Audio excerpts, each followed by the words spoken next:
जग से न्यारी। जय भोला भंडारी, तेरी महिमा जग से न्यारी। तेरी महिमा जग से न्यारी, तेरी महिमा जग से न्यारी। तेरी महिमा जग से न्यारी, तेरी महिमा जग से न्यारी। जय भोला भंडारी, तेरी महिमा जग से न्यारी। और जय भोला भंडारी, तेरी महिमा जग से न्यारी। तीन लोक बस्ती में बसाए, तीन लोक हर महादेव। बस्ती में बसाए, तीन लोक बस्ती में बसाए, तीन लोक बस्ती में बसाए। आप बने हैं भिखारी, तेरी महिमा जग से न्यारे।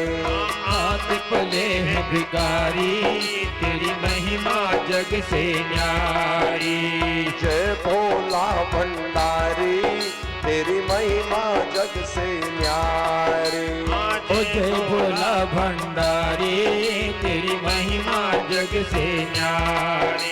तेरी महिमा जग से न्यारी, तेरी महिमा जग से न्यारी। तेरी महिमा जग से न्यारी, तेरी महिमा जग से न्यारी। अमृत तो देवों को पिलाया, तो देवों को पिलाया। अमृत तो देवों को पिलाया, अमृत तो देवों को पिलाया। आप पे ये दुश्वारी, तेरी महिमा जग से न्यारी। आप भी ये विश्वकारी, तेरी महिमा जग से न्यारी। जय भोला भंडारी, तेरी महिमा जग से न्यारी। आप बने भंडारी, तेरी महिमा जग से न्यारी। तेरी महिमा जग से न्यारी, तेरी महिमा जग से न्यारी। तेरी महिमा जग से न्यारी, तेरी महिमा जग से न्यारी। जय भोला भंडारी, तेरी महिमा जग से न्यारी। जय भोला भंडारी, तेरी महिमा जग से न्यारी। तेरी महिमा जग से न्यारी, तेरी महिमा जग से न्यारी। तेरी महिमा जग से न्यारी, तेरी महिमा जग से न्यारी। जय भोला भंडारी, तेरी महिमा जग से न्यारी। जय भोला भंडारी, तेरी महिमा जग से न्यारी। बोले शंकर भगवान की सत्य परंपरा की। नमः पार्वती पतये हर हर महादेव।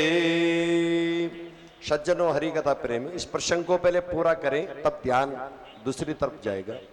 बोले शंकर भगवान की जय। हर हर महादेव। अब सज्जनों हरि कथा प्रेमी, जो भगवान भोले बाबा का की दिव्य स्तुति की, शंकर भगवान उस स्थान पर विराजमान हो गए जिस दिव्य स्थान पर। बोले शंकर भगवान की जय हो। हर हर महादेव। राम सेवक अभी ध्यान कथा की तरफ रखिए। बोले शिव शंकर भगवान की जय हो। सत्य परंपरा की जय हो। शंकर भगवान उस दिव्य स्थान पर आए जहां ब्रह्मा विष्णु स्तुति कर रहे थे।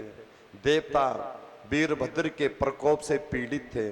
शंकर भगवान आए और वीरभद्र को आदेश किया कि शांत हो जाओ वीरभद्र। वीरभद्र महाराज के प्रकोप को शांत किया।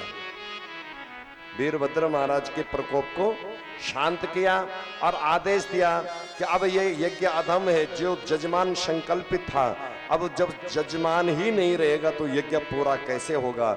इस पाप यज्ञ के बोझ से धरती शातल को चली जाएगी। पहले दक्ष को जीवित कर दो। फिर अपनी दिव्य शक्ति से दक्ष को प्राणदान दिए। किसने? महाराज वीरभद्र ने। लोग कहते हैं कि यहाँ पर बकरे का सर लगाया गया है। बकरे का सिर नहीं लगाया, वो अपनी योग विद्या से उन्होंने उसको जीवित किया। लेकिन ये जरूर कहा है कि हे दक्ष, बकरे की तरह तेरी तृष्णा कभी पूरी नहीं हुई। बकरे को तुम चाहे कितना भी खिलाओ, कितना भी पिलाओ, फिर भी उसका मैं करना कभी बंद नहीं होता है। इसलिए मैं अहंकार का प्रतीक है। मैं क्या है? अहंकार का प्रतीक है। और तेरी बुद्धि में जो तृष्णा है वो बकरे जैसी है। तेरी बुद्धि में जो तृष्णा है वो बकरे जैसी है। इसलिए तो मैं करता था, और इस मैं के चक्कर में इसने अहंकार ने तेरा, ये मैं के चक्कर में तेरा अहंकार रूपी सिर का छेदन किया गया है। ये इस प्रसंग पर शिक्षा मिलती है। अहंकार रूपी बुद्धि का छेदन किया किसके? दक्ष का। और जब अहंकार का छेदन हो गया तब उसके अंदर सत, रज और तामसिक से जो रहित बुद्धि थी वो उसके अंदर दक्ष के अंदर उसके अंदर प्रविष्ट की अपनी योग शक्ति से महाराज वीरभद्र ने। उसके बाद यज्ञ की पूर्णाहुति दी गई। शंकर भगवान ने जब सती का अधजला शरीर देखा, उस अधजले शरीर को देख करके भगवान शिव जी की आंखों से फिर नेत्र गिरे। तो जब पहले अश्रु गिरा, आनंद का अश्रु था, राम दर्शन किए तो क्या पैदा हुआ आंसू से? रुद्राक्ष। और जब सती का मरण देखा, लाश देखी, तो जब अश्रु गिरा, दुख का अश्रु था, तो उससे एक मंगल नाम का एक बालक पैदा हुआ, लाल रंग का अंगार जैसा। उसको पैदा होते ही वो जैसा ही रोने लगा, लाल अंगार, अंगारक, उसको अंगार भी कहते हैं मंगल को। धरती माता खड़ी उठी और बोले, प्रभु ये बच्चा मुझे दे दो। ये प्रकट हो गई धरती माता, इसका पालन पोषण मैं करूंगा। शंकर भगवान ने कहा, देवी पृथ्वी ये मेरे दुख के आंसू से पैदा हुआ है, इसका नाम मंगल है, और ये ग्रह मंडल में जाएगा।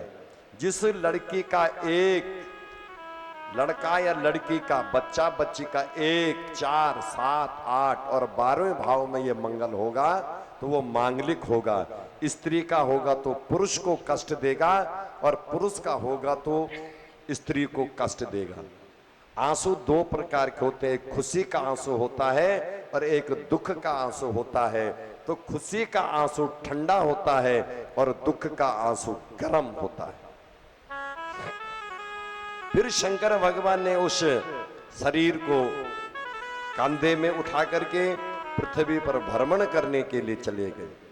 पीछे से भगवान विष्णु ने चक्र छोड़ा, और उस चक्र ने उस के 1008 टुकड़े के शव के, जहां जहां पर वो भाग गिरे वहां वहां पर सिद्ध पीठ पैदा होती चली गई। जहां सिर गिरा वहां सुरखंडा, बदन गिरा चंद्रवदनी, जहां माता का कटी भाग गिरा वो कामाक्षा आसाम गुवाहाटी में, जहां आंखों की ज्वाला गिरी वो ज्वाला देवी, शाकांबरी, विंध्यावासिनी। एवं प्रकार से ये जितनी भी देवियां हम लोगों की है वो माता के शरीर के जो एक एक चक्र ने भाग, छोटे छोटे भाग काट करके टुकड़े गिरे थे, उससे ये सिद्धपीठ बनती चली गई। तब एक पुंज निकला, वो पुंज शंकर भगवान के आगे एक परछाई थी। वो हाथ जोड़ करके कहने लगी कि सती मरत हर सन बर मांगा, सती